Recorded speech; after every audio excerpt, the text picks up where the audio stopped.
ин навор аз оқибатҳои харобиоварии низоъ дар деҳаи назди сарҳадии ҷамоати деҳоти хисеварз гирифта шудааст.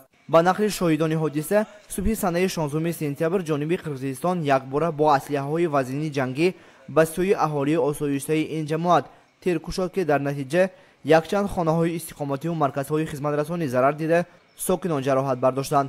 маркази саудои ҳоҷи ҳасан дар паҳлӯи муассисаи таълимии миёнаи умумии рақами 40 ҷамоати хисеварзи ноҳияи Бобуҷон Ғафуров ҷойгир аст. Муқимҷон Ҳошимов 7 сол аст, ки дар ин макон савдо менамояд. субҳи санаи 16 сентябр низ ӯ барвақт дар ин мағозаро боз намуд, аммо пас аз чанд дақиқа аз ҷониби Қирғизистон ин мавзеъ мавриди ҳамла қарор гирифт. снаряд ба кӯчаи асосӣ ба замин зад ва дар натиҷа мағоза сахт осеб дид. пораҳои снаряд тамоми шишаҳои маркази хизматрасонии дуошонаро хароб кард. ترکش به عمل اومد. خیلی من همه شیشه پنجاه آسیب دیدن، چند نفر زخمی شدن به بیمارستان بسیار. снаряди дуюм ба маркази хизматрасонӣ наздиктар ба бомбихонаи истиқоматӣ афтид. ин хонаи Маҳбуба Сулибоеви 70 сола мебошад. снаряд бомбихонаро сӯрох кардааст ва пораҳояш ба тамоми девор ва шишаҳои хона задааст. замоне аз ҷониби Қирғизистон мавриди ҳамла қарор гирифтани хонаи истиқоматии занон дар дохили ҳавлӣ буданд. онҳо ҷароҳат набардоштанд, зеро онҳоро зуд берун бурданд.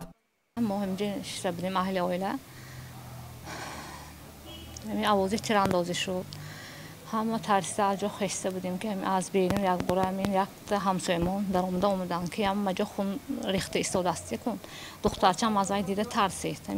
давида дар омада ин тараф гирон омада буданд, ки ҳама как вақт гузашт, ки соати 7:40 буд, 45 буд, бо як бор дига сахт шуд. кун боло снаряд кимси омада афтидим. як бора ҳама тарсида гирехтем як тараф. ҳама ҷо майда шуда, дуд шуд, чангу ғубор шуд.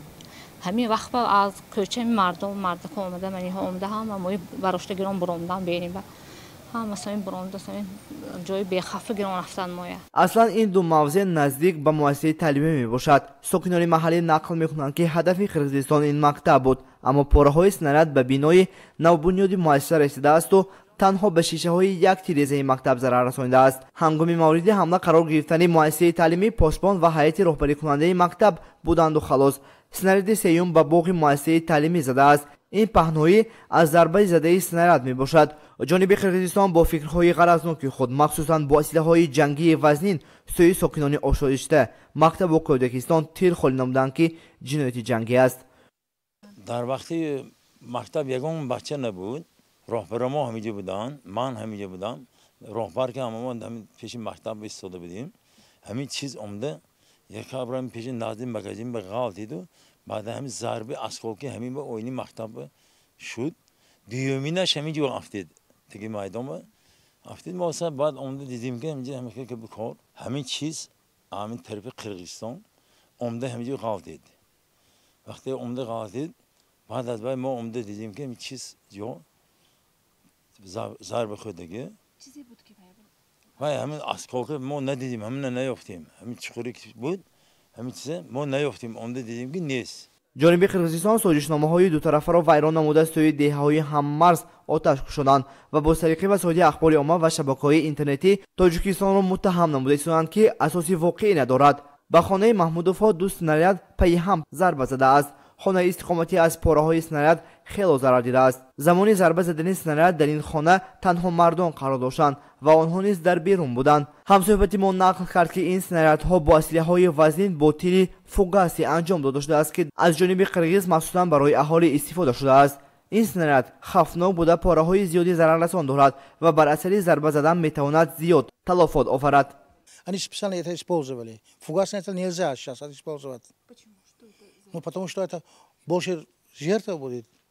Фугас основной мирный житель. Вот они специально сделали это, отпускали по нашему, это только по территории Хсеварс, территория колхоз Таджикистан, где светофор, с этой стороны колхоз Таджикистан, а с той стороны, правой стороны, это Донладжец колхоз. Вот фугас они отпустили, это фугасные. Они обычно... Это залп. Как раз это вот. Знаете, вот, когда это они отпускают, да, и приземлится это, и действует, вот, видите? вспышка и сразу взорвется, и осколки потом летают в квадрат. И вот видите, какой квадрат? 20-30 квадратов полностью вот в местах они действуют. Вот как раз, видите, что случилось? Да. Хорошо, что они успели выйти.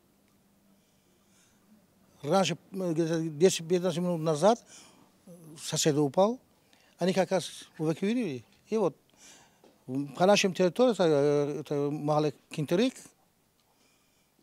8 местах тогда упал.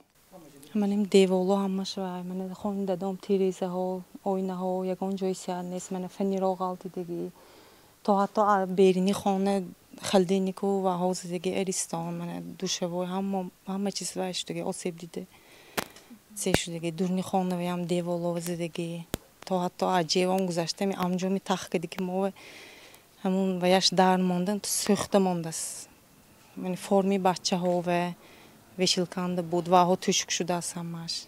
در نتیجه برخوردهای снаряд به خانه‌های استقامتی جماعت دهاتی خیسیورز ناحیه باباجان غفورov ساکنان آسایشی نیز ضرر دیدند. از جمله снаряد به خانه پلوجان رحیموف برخورده است که در نتیجه یک نفر کشته شده 4 تن دیگر جراحت برداشته است. از مرحوم صبرینیسان نام میبرند که 60 ساله بود. او در نتیجه برخورد снаряد به حولی خواهرش که در همسایگی زندگانی می‌نماید جان باخت. حالت 4 نفر زخم برداشتگان روی به بهبودی دارد و دکتران طبابت نموده ایستادند.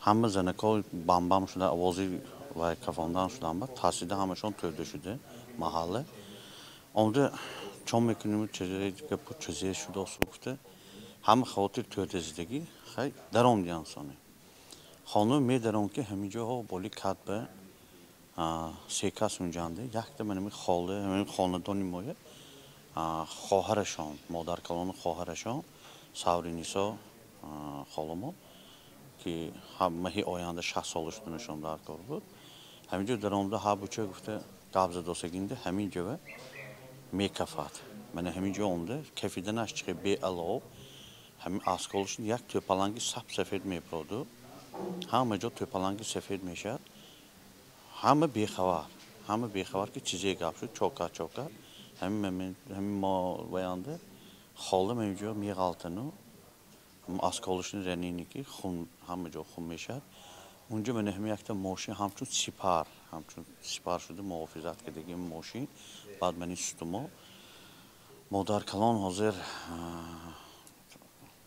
بانی ویانده بیمار خانه کیلنشان دو نبیره همه خاندان. این زمان وضع در جماعت دهاتی خیسیورز آرام است. ساکنان امید دارند که با راهی گفته شنید و دیپلماتیا پیش راهی نیزا گرفته می شود.